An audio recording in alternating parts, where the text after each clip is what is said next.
राहुल गांधी जमीन से जुड़ चुके हैं हर राज्य में। जिस जिस राज्य से वो यात्रा जाती मतलब होकर गुजरी थी, वहां पर हर राज्य में उन्होंने जनता से बात करी, जनता के साथ बैठकर खाना खाया, किसानों के साथ वो खेतों में काम करते नजर आए थे। कहीं ना कहीं सारी तस्वीरों को देखकर ये कहा जा सकता है कि राहुल गांधी ने जमीन से जुड़कर वहां पर काम किया है। रही बात यहाँ दूसरी, जो कि भारत न्याय यात्रा है, अब इस यात्रा का क्या असर पड़ता नजर आएगा, ये लोकसभा चुनावों पर ही पता चलेगा। यहाँ पर कहीं न कहीं वो विरोध तो नहीं करेंगे, क्योंकि इंडिया अलायंस के तहत यहाँ पर कई सारे नेता भी इस यात्रा में हैं। और बात करें तो अगर बात जब सीट शेयरिंग की आएगी तब बड़ा विरोध हम देख सकते हैं, लेकिन इस यात्रा के प्रति इंडिया अलायंस के अंदर कोई विरोध नहीं है। हालाँकि अगर उस बीच कोई सीट शेयरिंग को लेकर बात बिगड़ जाए, उसके बाद विरोध देखा जाए, तो वो बात यहाँ पर कुछ अलग हो सकती है।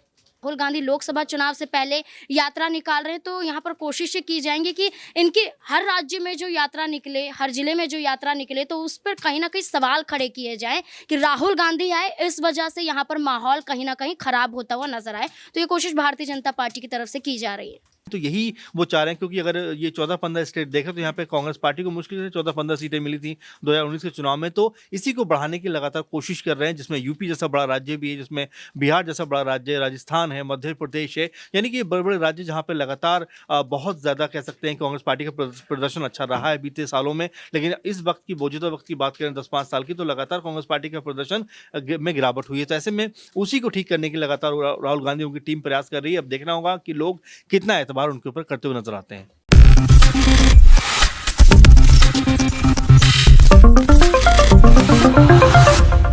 नमस्कार, मैं हूं माही सिंह और आप देख रहे हैं नेक्स्ट 9 न्यूज। आज हम आपके अपने खास प्रोग्राम में स्वागत करते हैं खेल कुर्सिका में। आप जैसा कि आपको पता है कि राहुल गांधी की भारत जोड़ो यात्रा निकल गई है मणिपुर से, और आज वो नागालैंड के खुजामा गांव में नाइट स्टे करने वाले हैं। लेकिन हम जानते हैं कि इस यात्रा से उनको क्या फायदा होने वाला है। हमारे न्यूज रूम में कई सहयोगी मौजूद है, तो आज हम उनसे जानते हैं कि इस न्याय यात्रा का राहुल गांधी के ऊपर क्या प्रभाव पड़ेगा या आने वाले चुनाव में उनको क्या असर देखने को मिल सकता है। जैसा कि सर आपको पता है कि राहुल गांधी का आज तीसरा दिन है भारत जोड़ो न्याय यात्रा का, तो राहुल गांधी आज नागालैंड में, तो आपको क्या लगता है कि उनकी यात्रा सफल हो पाएगी या बीजेपी को इससे क्या लाभ और हानि पहुंच सकता है? देखिए, बिल्कुल जिस तरह से राहुल गांधी के बारे में हम बात कर रहे हैं, उनकी जो दूसरी एक तरीके से यात्रा है ये, क्योंकि इससे पहले भारत जोड़ो यात्रा उन्होंने की और अब भारत न्याय यात्रा की शुरुआत उन्होंने कर दी है मणिपुर से। हालांकि मणिपुर में एक बार फिर दंगे भड़क उठे हैं और उसमें एक बार फिर खबरें आ रही हैं कि लगातार वहाँ पर फिर एक बार लोग जो हैं आमने सामने नजर आ रहे हैं। तो ऐसे में बीजेपी आराम से उनके ऊपर ये वार कर सकती है, क्योंकि पहले भी जो मुख्यमंत्री मणिपुर के वीरेन यही बात कह रहे थे कि भाई उनके आने से यहाँ बहुत सारी गड़बड़ हो सकती है। ऐसे में अब उनकी यात्रा के बाद अगर वहाँ पर कुछ भी माहौल खराब हुआ है, उसकी जिम्मेदारी राहुल गांधी के कांधों पर कहीं ना कहीं डालने का कोशिश या प्रयास किया जाएगा बीजेपी की तरफ से। वहीं अगर बात करें कि आपने कहा कि कितनी सफल होगी, देखिए राहुल गांधी को कहीं ना कहीं खुद को लोगों के बीच में लेके जाने के लिए ये बेहतर रास्ता नजर आ रहा है, क्योंकि इससे पहले जब वो चले और जिस तरह से लोगों के बीच पहुंचे, तो कहीं ना कहीं कांग्रेस पार्टी की जो कह सकते हैं तमाम सुर्खियां, खबरें और मीडिया में भी कहीं ना कहीं वो छाए रहे। उसी मद्देनजर जब वो जैसे जैसे यात्रा आगे बढ़ेगी और जिस तरह हिंदी बेल्ट में जब वो आएंगे, तो मुझे लगता है कि उनकी यात्रा को ज़्यादा तवज्जो मिलेगी, ज़्यादा मीडिया की कह सकते हैं कि उनको कवरेज मिलेगी। और उसके बाद ये जो यात्रा है उसमें उनका जो कह सकते हैं कि उन जो लोकप्रियता है, जो उनका एक तरीके वोट बैंक है, वो भी उनके पास आता हुआ नजर आएगा। अब 2024 में इस वोट बैंक का जो कह सकते हैं उनके खाते में आने का सिलसिला कितना बेहतर होता है, क्या वाकई वो वोटर्स को अपनी तरफ लुभा पाएंगे, ये मेरे ख्याल से आने वाले वक्त में देखना होगा। लेकिन फिलहाल अगर कहें तो राहुल गांधी को कहीं ना कहीं इस यात्रा की वजह से चर्चा जरूर मिल रही है। तो क्या उनकी सीटों में इजाफा हो सकता है अगर वो ऐसा गठबंधन को, उससे कितना लाभ होगा? देखिए, बिल्कुल, और अब जाहिर सी बात है गठबंधन के साथ साथ में कांग्रेस पार्टी ये भी चाहती है कि उसकी भी कहीं ना कहीं इंडिविजुअल तौर पे जो भूमिका रही है या जो उनका कह सकते हैं प्रदर्शन है वो बेहतर रहे, ताकि कम से कम 100+ अगर वो जाते हैं तो एक संभावना बनेगी कि कांग्रेस पार्टी को लोग दोबारा पसंद करने लगे। तो यही वो चाह रहे हैं, क्योंकि अगर ये 14-15 स्टेट देखें तो यहाँ पे कांग्रेस पार्टी को मुश्किल से 14-15 सीटें मिली थी 2019 के चुनाव में, तो इसी को बढ़ाने की लगातार कोशिश कर रहे हैं, जिसमें यूपी जैसा बड़ा राज्य भी है, जिसमें बिहार जैसा बड़ा राज्य, राजस्थान है, मध्य प्रदेश है, यानी कि बड़े बड़े राज्य जहाँ पे लगातार बहुत ज़्यादा कह सकते हैं कांग्रेस पार्टी का प्रदर्शन अच्छा रहा है बीते सालों में। लेकिन इस वक्त की मौजूदा वक्त की बात करें 10-5 साल की, तो लगातार कांग्रेस पार्टी का प्रदर्शन में गिरावट हुई है। तो ऐसे में उसी को ठीक करने की लगातार राहुल गांधी उनकी टीम प्रयास कर रही है। अब देखना होगा कि लोग कितना एतबार उनके ऊपर करते हुए नजर आते हैं। तो जैसा कि सर ने बताया कि 15 राज्यों से ये यात्रा निकलेगी और उसमें कांग्रेस को कितना लाभ होगा कितना नहीं आने वाले समय में पता चलेगा। तो हमारा एक क्वेश्चन है नाजमीन से, तो हम उनसे बात करते हैं कि इसमें राहुल गांधी में जो ईस्ट में इनकी यात्रा चल रही है, अगर वो बिहार और यूपी में आते हैं तो उनको इस चुनाव में कितना लाभ हो पाएगा। देखिए, अगर उनकी भारत जोड़ो यात्रा की बात करें, जब उन्होंने सबसे पहले शुरुआत की थी और जब उत्तर प्रदेश में भी उनकी यात्रा गई थी, तो कहीं न कहीं उन्होंने काफ़ी दमखम दिखाया था। क्योंकि देखा जाए तो एक अमेठी सीट की बात की जाए, रायबरेली सीट की बात की जाए, तो इसको अपने पास रखने के लिए राहुल गांधी ने तमाम जद्दोजहद की और वही कोशिशों को लेकर उत्तर प्रदेश हो या बिहार, राहुल गांधी ज़रूर जाएँगे और ऐसे में कोशिश की जाएगी कि यहाँ पर तमाम वर्गों को वो साध सकें। राहुल गांधी की राजनीति की बात करें तो कई धर्मों को लेकर तो चल रहे हैं, लेकिन खासकर यहाँ पर पीड़ित लोगों को लेकर चल रहे हैं। देखा जाए तो मणिपुर पहुँचते हैं, महिलाओं से मुलाकात करते हैं, महिलाएं उनको अपनी समस्याएं बताती हुई नजर आती है। मणिपुर में कैसे हालात रहे थे, कैसे यहाँ पर महिलाओं के साथ हुआ, तमाम तरीके से बातचीत हुई। लेकिन देखा जाए तो लोकसभा चुनाव से पहले राहुल गांधी की भारत जोड़ो न्याय यात्रा की बात करें, उतनी कारगर साबित होती हुई नजर नहीं आ रही, क्योंकि कहीं भी चर्चाओं में राहुल गांधी इतने नजर नहीं आ रहे जितनी पिछली भारत जोड़ो यात्रा में देखे गए थे। तो जहाँ तक लगता है कि अगर बिहार पहुंचे, उत्तर प्रदेश में पहुंचे, तो वो कोशिशें इतनी ज़्यादा कारगर साबित नहीं हुई। लेकिन जैसा कि आपने कहा कि वो मणिपुर में वो मुद्दा उठाते नजर आते हैं, लेकिन अभी वहाँ के सीएम बीरेन्द्र सिंह ने एक बयान दिया था कि उन्होंने कहा था कि वो जब जहाँ पे आते हैं, ये भारत तोड़ो यात्रा है, वो जहाँ पे जाते हैं गड़बड़ हो जाती है। तो अभी एक आईटीबीपी का जवान की डेथ हुई है, तो उसमें क्या राहुल गांधी को उसका वो क्रेडिट दिया जाएगा? देखिए, बिल्कुल यहाँ पर अगर भारतीय जनता पार्टी की बात करें और सरकार की बात करें, तो वो हमेशा से चाहेंगे कि कोई दूसरी सरकार वहाँ पर कोई ऐसे काम ना करती हुई नजर आए जो चर्चाओं में देखी जाए, जनता उन्हें पसंद करती हुई नजर आए। जिस तरीके से वो महिलाओं से मुलाकात कर रहे हैं, पीड़ितों से मुलाकात कर रहे हैं, ये कोशिश की जाएगी कि मणिपुर की सरकार वहाँ पर ये दिखाने की कोशिश करे कि राहुल गांधी के आते ही हिंसा होने लगी, राहुल गांधी के आते ही जवानों की हत्या होने लगी, राहुल गांधी एक जिस तरीके से आपने कहा कि भारत तोड़ो यात्रा शुरू कर रहे हैं, वो दिखाने की कोशिश की जा रही है कि यह यात्रा से ना तो किसी को न्याय मिलेगा, ना ही कोई असर पड़ेगा और ना ही राहुल गांधी लोकसभा का चुनाव जीत पाएंगे। वहीं ये देखा जाए तो राहुल गांधी के खिलाफ ये कोशिशें इसलिए भी की जा रही हैं ताकि वो और भी मजबूती के साथ पेश ना हो सके। तो तमाम तरीके से कोशिशें केंद्र सरकार की तरफ से विपक्षी पार्टियों पर की जाती रहेंगी, भारतीय जनता पार्टी की तरफ से कांग्रेस पार्टी पर की जाती रहेंगी, लेकिन राहुल गांधी की यात्रा जारी है और आगे भी बढ़ती रहेगी। लेकिन जैसा बीरेन्द्र सिंह ने कहा था कि इस यात्रा में उनको रैली निकालने की ज़रूरत नहीं है, बल्कि उनको कंसोल करने की ज़रूरत है। तो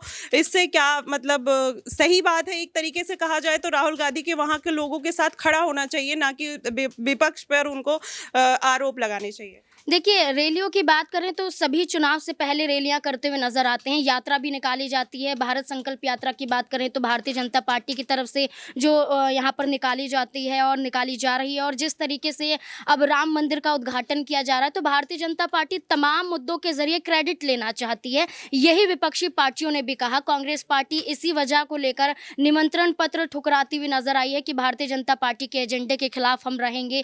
क्यों हमें यहाँ पर, जब भगवान हमें चाहेंगे हम तभी वहां पर जा सकते हैं, सिर्फ भारतीय जनता पार्टी के बुलावे से क्यों जाए? तो ये यहाँ पर भारतीय जनता पार्टी की बात करें कि यात्रा निकालने से क्या होगा, रैलियां करने से क्या होगा, तो वो अपने पर भी लगाम लगाएं तो सही ठहराए जाएंगे, लेकिन सिर्फ विपक्ष पर हमला करना उनका एक मकसद बन जाएगा। अब राहुल गांधी लोकसभा चुनाव से पहले यात्रा निकाल रहे हैं, तो यहाँ पर कोशिशें की जाएंगी कि इनके हर राज्य में जो यात्रा निकले, हर जिले में जो यात्रा निकले, तो उस पर कहीं ना कहीं सवाल खड़े किए जाएं कि राहुल गांधी आए, इस वजह से यहाँ पर माहौल कहीं ना कहीं खराब होता हुआ नजर आए। तो ये कोशिश भारतीय जनता पार्टी की तरफ से की जा रही है। जैसा कि नाजमीन ने बताया कि भारतीय जनता पार्टी की ये कोशिश रहती है कि राहुल को कैसे डिफेम करना है, तो उसके लिए वो कुछ ना कुछ अटकलें लगाते रहते हैं। हम बात करेंगे अपने सहयोगी दौलत से कि उनका इस पे क्या मानना है।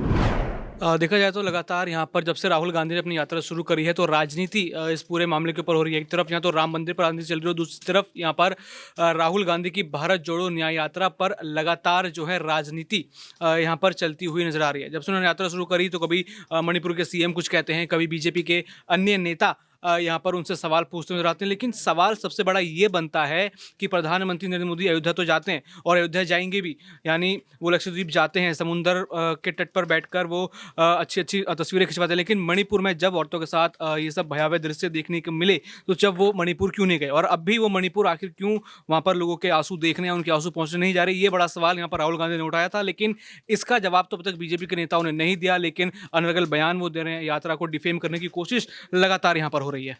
तो क्या इस यात्रा में लोग उनके कितने साथ आगे जुड़ते हुए नजर आएंगे, ये देखने वाली बात होगी। लेकिन अभी ऐसे राहुल गांधी इसके बाद अरुणाचल प्रदेश और असम में आएंगे, उसके बाद बिहार में, तो क्या बिहार में ममता दीदी उनसे खफा नजर आ रही हैं? तो क्या आगे ममता दीदी उनका साथ देते हुए नजर आएंगी या नहीं?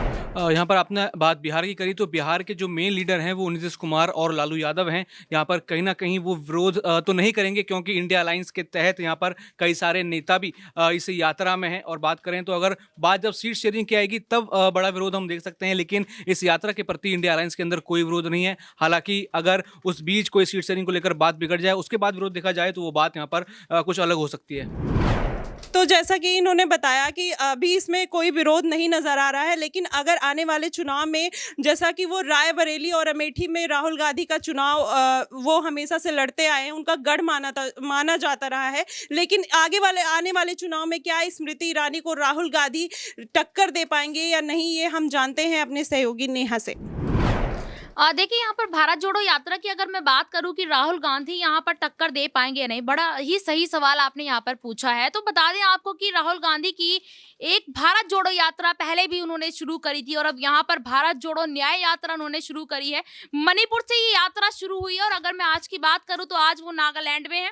मणिपुर की बात अगर की जाए तो बता दें कि मणिपुर में यहाँ पर जैसे कि अभी आपने बताया था यहाँ पर कि एक जो जवान है वो शहीद यहाँ पर हो गए थे। अब इस पर कहीं ना कहीं राजनीति हो सकती है इस मुद्दे के, कि यहाँ राहुल गांधी के ऊपर ये आरोप लग सकता है कि राहुल गांधी यहाँ पर यात्रा करने आए और अचानक से यहाँ पर जो है जो जवान एक शहीद यहाँ पर हो गया है। तो कहीं ना कहीं इस भारत न्याय यात्रा को भी अब राजनीति से जोड़ा जाएगा, कहीं ना कहीं देखा जा सकता है। क्योंकि मैं आपको बता दूं कि राहुल गांधी ने पहले जो यात्रा करी थी उसमें काफी ज्यादा वो सफल होते हुए नजर आए थे, आपने देखा भी होगा। बेशक वो विधानसभा चुनावों से पहले उन्होंने यात्रा करी थी, विधानसभा चुनावों में उनका उस यात्रा को यहाँ पर बेशक से रिजल्ट ना मिल पाया हो, लेकिन अगर देखा जाए तो राहुल गांधी जमीन से जुड़ चुके हैं हर राज्य में। जिस जिस राज्य से वो यात्रा जाती मतलब होकर गुजरी थी, वहां पर हर राज्य में उन्होंने जनता से बात करी, जनता के साथ बैठकर खाना खाया, किसानों के साथ वो खेतों में काम करते नजर आए थे। कहीं ना कहीं सारी तस्वीरों को देखकर ये कहा जा सकता है कि राहुल गांधी ने जमीन से जुड़कर वहां पर काम किया है। रही बात यहाँ दूसरी जो कि भारत न्याय यात्रा है, अब इस यात्रा का क्या असर पड़ता नजर आएगा ये लोकसभा चुनावों पर ही पता चलेगा। तो क्या वो अपने गढ़ जो अमेठी उनका माना जाता है और रायबरेली, तो वहां पे वो प्रियंका को सीट दे सकते हैं या राहुल गांधी खुद चुनाव लड़ेंगे या स्मृति ईरानी को टक्कर देते हुए कौन नजर आ सकता है? देखिए, मैं बात करूं यहाँ 2019 के लोकसभा चुनाव की, जब स्मृति ईरानी ने यहाँ राहुल गांधी को साइड लाइन कर दिया था। स्मृति ईरानी वहां से जीतते नजर आई थी, हालांकि वो कांग्रेस का गढ़ कहा जाता है रायबरेली जो है, लेकिन इस बार कहीं ना कहीं राहुल गांधी भी रायबरेली में काफी ज्यादा जद्दोजहद से तैयारियां कर रहे हैं, जमीन पर उतरे हैं रायबरेली की। लेकिन इस बार ये देखना होगा कि स्मृति ईरानी को वो टक्कर दे पाएंगे या नहीं दे पाएंगे। रही बात यहाँ पर कि अमेठी और रायबरेली से किसको उतारा जाएगा, तो मैं बता दूं आपको कि अमेठी से स्मृति ईरानी का तो माफ कीजिएगा, सोनिया गांधी का चुनाव लड़ना तो मुश्किल ही यहाँ पर दिख रहा है, क्योंकि सोनिया गांधी के स्वास्थ्य के चलते वो अब साइड होती जा रही है राजनीति से धीरे धीरे। लेकिन हाँ, प्रियंका गांधी का नाम जरूर यहाँ पर देखा जा सकता है कि अमेठी से यहाँ पर जो प्रियंका गांधी है उनको यहाँ सीट दी जा सकती है, चुनाव लड़ने के लिए कहा जा सकता है, और राहुल गांधी को रायबरेली से चुनाव लड़ने को कहा जा सकता है। कहीं ना कहीं अटकलें लगाई जा रही हैं कि सोनिया गांधी को तेलंगाना से वहां पे सीट मिल सकती है, वहां से वो चुनाव लड़ सकती हैं, तो इस पे आपका क्या मानना है? देखिए, मैं यहाँ पर माही ये कहना चाहूंगी कि अभी इस बारे में कुछ नहीं कहा जा सकता, क्योंकि आपने देखा होगा कि कांग्रेस में अब जो पार्टी अलकमान है सोनिया गांधी, वो बहुत ही ज्यादा कम एक्टिव होती हुई नजर आ रही है। स्वास्थ्य के चलते आपने देखा भी होगा, वो ना तो कहीं पर प्रेस कॉन्फ्रेंस करती नजर आती है, ना ही किसी बैठक में जल्द से शामिल होती है। कोई बड़ी बैठक होती है तो उसकी बात अलग है, लेकिन हाँ, तेलंगाना के चुनाव को लेकर खबरें आई थी चर्चा में कि ऐसा कुछ होने वाला है, लेकिन अभी तक इस बारे में कोई पूर्ण जानकारी नहीं है। ओके, धन्यवाद। जैसा कि आपने देखा कि हमारे सहयोगियों की इस पे क्या राय थी और आपकी क्या राय है, आप हमें कमेंट सेक्शन में ज़रूर बताइएगा। फिलहाल के लिए बस इतना ही। देश और दुनिया की तमाम खबरों के साथ हमारे साथ बने रहिए नेक्स्ट 9 न्यूज़ पर।